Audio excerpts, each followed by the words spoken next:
कांग्रेस सरकार का जश्न फ्लॉप, कुर्सियां रही खाली, बीजेपी के आक्रोश में जुटी सरकार के जश्न से ज्यादा भीड़। कांग्रेस सरकार के एक साल का जश्न पूरी तरह फ्लॉप रहा है। बीजेपी के प्रदर्शन में सरकार के जश्न से ज्यादा भीड़ रही, यह बात नेता प्रतिपक्ष जयराम ठाकुर ने मंडी में कही। उन्होंने कहा कि कांग्रेस सरकार के शीर्ष नेतृत्व का जश्न में शामिल न होने से सरकार के काम और झूठी गारंटियों से पर्दा उठ गया है। जयराम ठाकुर ने कहा कि पूरे प्रदेश में भाजपा द्वारा आयोजित आक्रोश दिवस पर धरना प्रदर्शन सफल रहा है।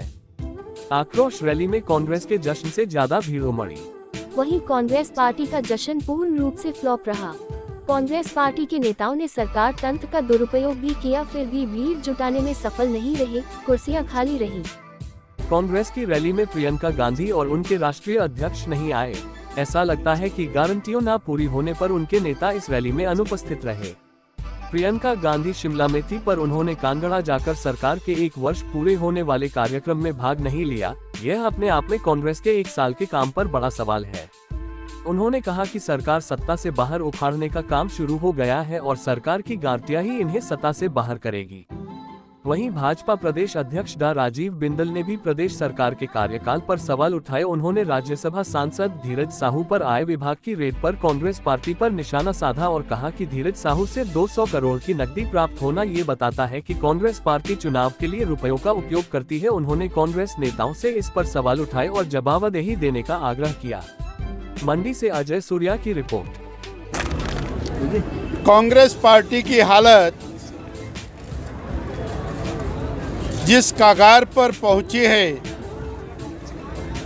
कांग्रेस पार्टी का 3 बार का राज्यसभा का सांसद धीरज और उनकी कंपनी पर इनकम टैक्स का छापा होता है और तिजोरियां की तिजोरियां नोटों की भरी हुई मिलती हैं।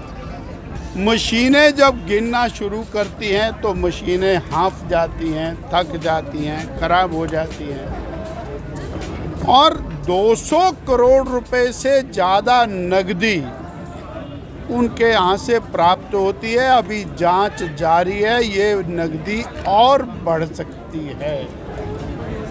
पर चिंताजनक बात है, 6 तारीख से ये छापा पड़ा है, कंटिन्यू उसकी जांच चल रही है। अभी तक कांग्रेस पार्टी के शीर्ष नेतृत्व ने इसके बारे में चुप्पी साधी हुई है।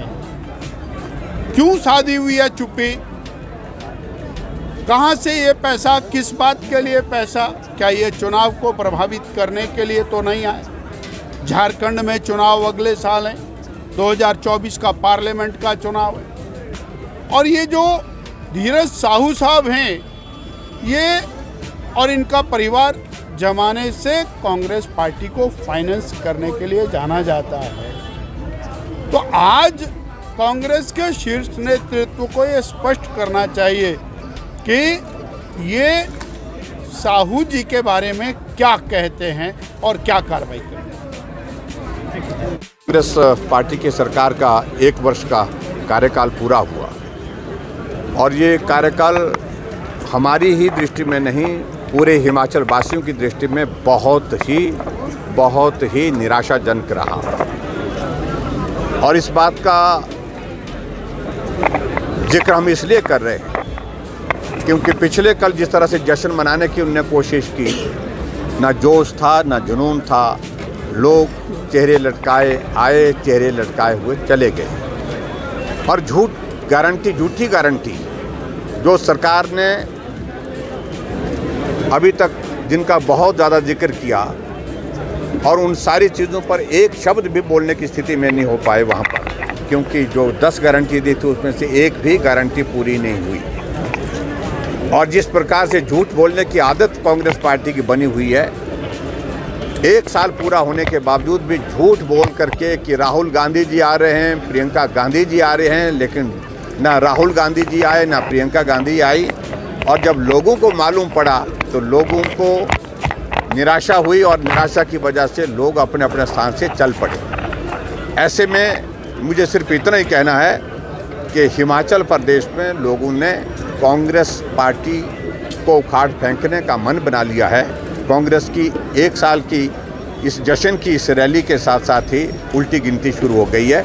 सिर्फ मुझे यही कहना है। और आज मंडी में जिस प्रकार से जोश और जुनून के साथ लोग यहाँ बड़ी संख्या में आए, मैं सभी भाई बहनों का, हिमाचल प्रदेश या अपने मंडी की जनता का और सब साथियों का, पार्टी के नेताओं का भी धन्यवाद करता हूँ कि सुविधा के अपने इस पर यहाँ पर पहुँचे, बड़ी संख्या में पहुँचे।